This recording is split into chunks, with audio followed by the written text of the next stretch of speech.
Hey,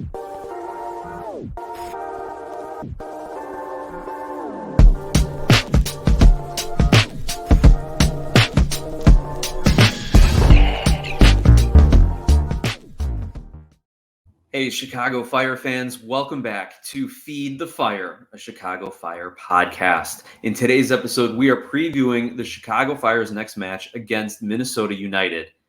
I want to thank our sponsor, Skira Icelandic Spring Water, for supporting the show and helping us do what we love to do, and that's talk all things Chicago Fire. But also, thanks to all of our listeners out there. We already have almost over 100 listeners in the short history of this podcast.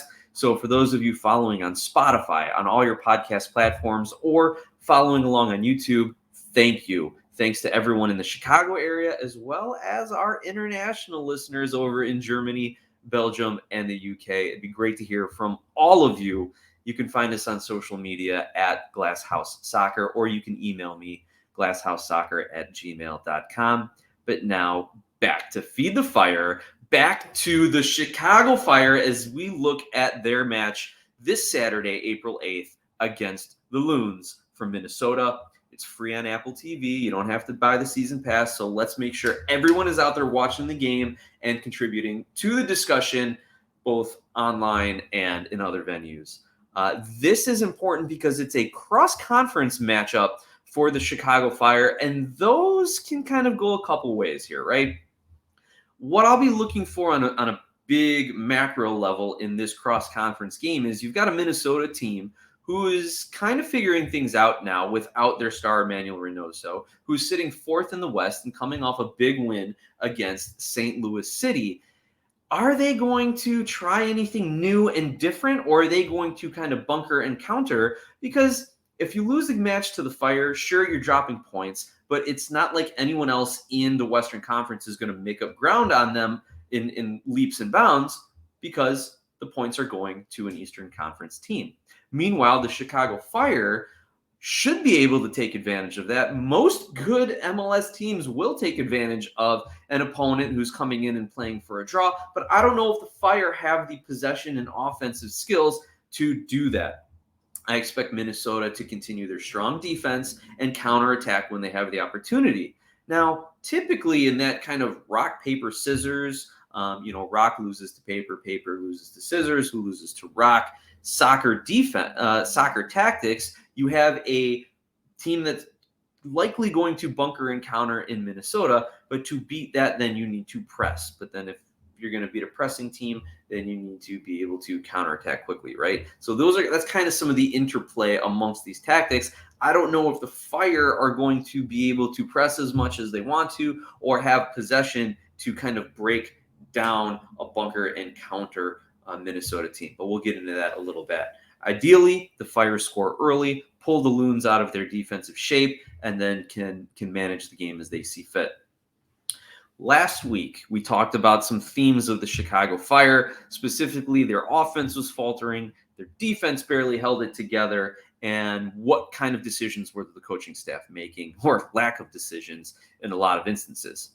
Now, this week, we're going to look at a few questions regarding the Chicago Fire and their player availability. We have Shaqiri and Koutsias, who are now available. Koutsias, the Greek 19-year-old striker, the U22 initiative, hopefully the second coming of John Duran, is now available in country. He's been training for the last couple days with the Chicago Fire and will be available Saturday. In his midweek press conference, manager Ezra Hendrickson said that Koutsias, it's likely that he will feature at some point in this game, which is great to see. Also, Federico Navarro and Jairo Torres are still out with their hamstring injuries. They're going to be out for at least another week. But you know what? If the Fire are just, maintaining here, right? If they're just getting a point, week in and week out and just maintaining and not totally collapsing, then maybe it's not the worst thing to hold them out, not rush them back. Those hamstring injuries, those muscle injuries can last all season if they're not dealt with correctly.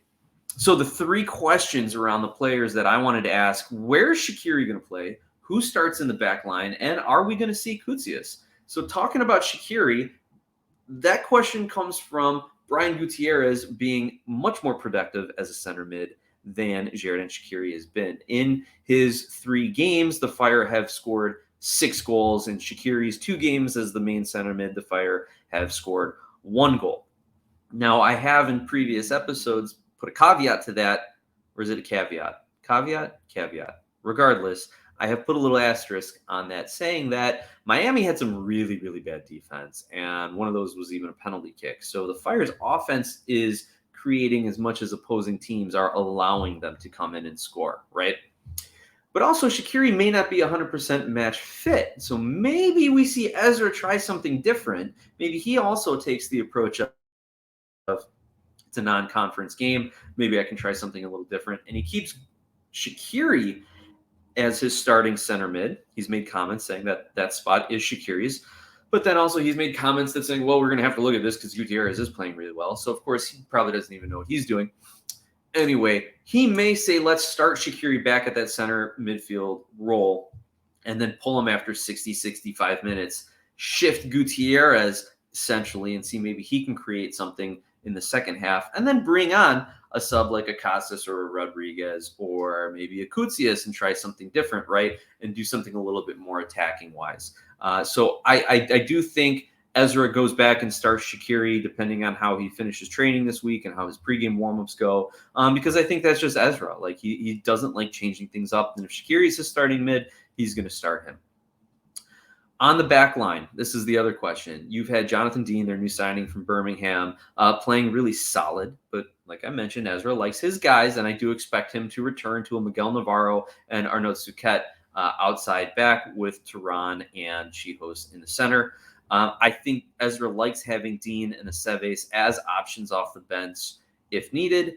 Also, because last week we saw that they didn't make any offensive adjustments, even though when the game was begging for offensive adjustments. Ezra's post-game comments even said we didn't have the attacking players to sub in, so we just kind of rode Kai and was hoping he would win it for us late. Yeah, he almost did. Almost. But with Aceves and Dean, they may be able to come in, have some fresher legs in the second half, and really help push that attack in the second half. That's why I think we will see him go back to Navarro and Souquet as the starters.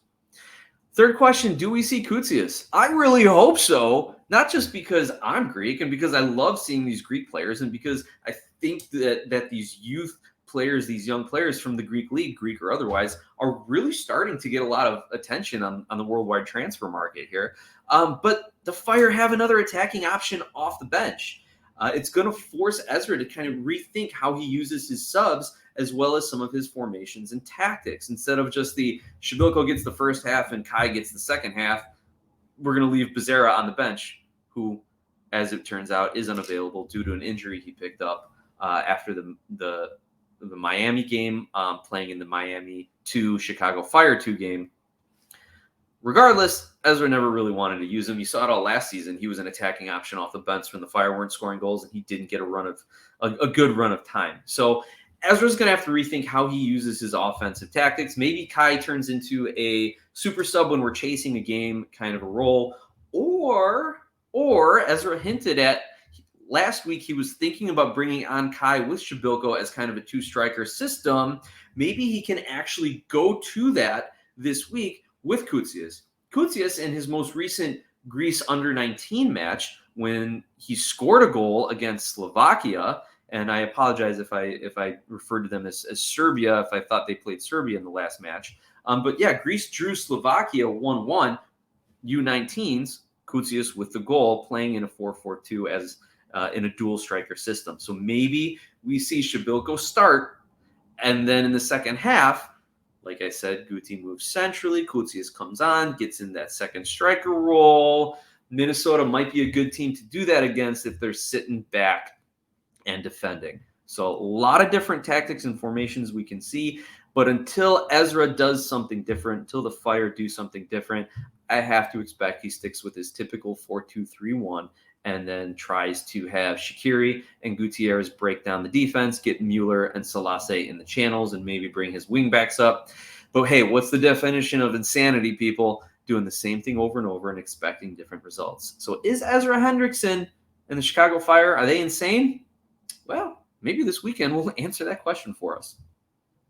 All right, here we go. Let's flip the pitch and look at Minnesota United. They are coming off a big win versus a historic start St. Louis City team. They win that game 1-0 thanks to a second half PK taken by Amarillo. And they're sitting fourth in the West with 3 wins and 2 draws. Now, my overall assessment of Minnesota United at this point, they are a very competent squad. They are well coached. They have good talent.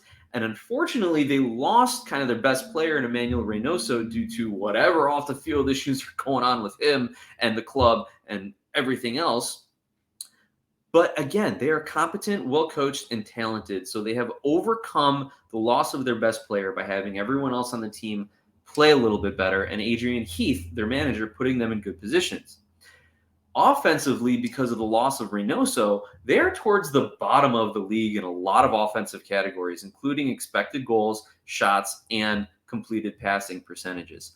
However, their defense is near the top of the league in a lot of categories, especially in goals allowed. They've only allowed 3 goals in 6 matches. That's pretty good for a team that wants to usually just sit back and absorb pressure, especially against the St. Louis team, who we know can score goals. I think they had 11 goals coming into that match. So where Minnesota United might have a weakness in offense, they make up for it a little bit in defense. And Dane St. Clair, their goalkeeper, and their entire back line has been playing very well over the last couple seasons. If you want to look at Minnesota's formations, they've actually played a few different starting formations this season. 4-4-2, 4-3-3, 4-2-3-1. They've done a little bit of everything, but I expect them to come out in the same formation as last week against St. Louis, that 4-4-2. They play defensively, then adjust to an attack. Last week against St. Louis, they shifted to a 4-3-3 midway through that second half when Hassani Dodson was subbed on. And Hassani Dodson is going to be the guy to watch on the offense, I think. This guy was, kind of borderline national team call-up a couple of years back. Maybe that was just, USMNT Twitter fans going nuts because they just want to see all the young guys get calls up. But anyway, Dotson is talented. He can score goals, and he may just start doing it against the Chicago Fire. Additionally, looking at some of the top-level players on Minnesota United, you have Amaria and Fragapane. These guys kind of are driving the team forward. They're kind of what makes them go. In the absence of Reynoso, you have Will Trapp. He's still in the league. He's still playing, fans. He is a very competent defensive midfielder and a pretty good passer. And again, we've talked about how well the Loons defense has been playing, especially with St. Clair and net. So this is a very solid, well-coached team. And again, I do expect them to sit back, absorb pressure, play a bunker and counter style, and hopefully take advantage of the Chicago Fire on the break. Again, the best way for the Fire to do that is to play a possession style and to counter press in certain areas. But I don't know if the Fire have the talent on the squad or the coaching chops to actually get that done. Now let's look at a little bit of trivia between these two teams before I give you my predictions here. Minnesota United is on a 3-game road winning streak, which is very impressive in any league, let alone the Major League Soccer, the MLS. I'll throw the V in front of it there because there is such a typically home field advantage for a lot of the teams here. So very impressive, Minnesota. They're not afraid to do what they need to do on the road. Another bit of trivia, their defense is playing well, conceding 3 goals on 15 shots faced. So maybe the Fire can get a goal by volume here, but their shots on goal usually aren't typically pretty high. Unfortunately, the only bit of trivia in favor of the Chicago Fire in their matchup against Minnesota is that the last time these two teams played in Chicago, way back in 2019, we're talking pre-pandemic here, people, the Chicago Fire actually won that game. But Minnesota has won 3 of 5 against the Fire overall. So not a lot of historical trivia in favor of the Chicago Fire. And to be honest, if you're looking at anything over the last 10 years, probably not a lot in favor of the Chicago Fire. So what am I predicting?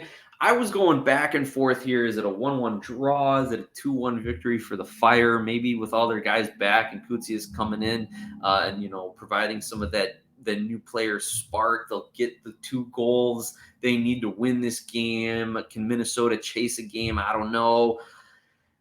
But until I can get excited about the Fire, until they can show that they can win a game in a more convincing fashion than that Miami game where you're up 2, then you're level, then Kai wins it at the end for you, I just can't give them the benefit of that doubt. I'm going to stay pessimistic. I'm going to be that negative Fire fan for the time being, and I think this game does end in a 1-1 draw, and Minnesota will be happy with another point on the road, and Ezra Hendrickson and the Fire managers and office are going to come out and say, we played a great game. They're playing the way we want them to, and we're integrating some new players. So we're happy with this, even though every fan in their right mind is going to be upset and angry. As I tweeted it out a couple of games ago, it's going to be the fans bashing their head against the wall in frustration, intermittently moments of brilliant on the counterattack. That's what it's going to be. Now, a couple of things to keep in mind from around the league, some other storylines, a couple other games to watch. You've got the Western Conference rematch in LAFC, Western Conference final rematch, LAFC versus Austin. Austin, who struggled. LAFC, who has struggled a bit by their standards. They are coming off of a huge CONCACAF Champions League win against Vancouver 3-0. So will LAFC have their legs under them, and will Austin take advantage? They're playing in LA. So we'll see what happens there. A lot of good Eastern Conference games as well. I'm going to look at DC hosting Columbus because DC has not been good, and Columbus has, I think, scored 10 goals in the last 2 games, rotating a lot of younger players in, and Wilfred Nancy got them firing on all cylinders, and I think Cucho Hernandez is back. And this could be another 4, 5, 6 goal performance by the Crew if current trends continue. So if you like goals, go watch Columbus at DC. If you like some storyline matchups, check out LAFC and Austin. Also, New England could drop a few goals on Montreal, another matchup of a top of the East versus bottom of the East. And then let's take a look, guys. Here's another big one. It's a late game. It's out west. Seattle hosting St. Louis. A couple of teams who have gotten off to great starts. Seattle, no stranger to being top of the table, supporter shield, playoff win, all these things, right? St. Louis wanting to get to that level in their first season. So another great matchup. And of course, honorable mention to the Cascadia Cup matchup.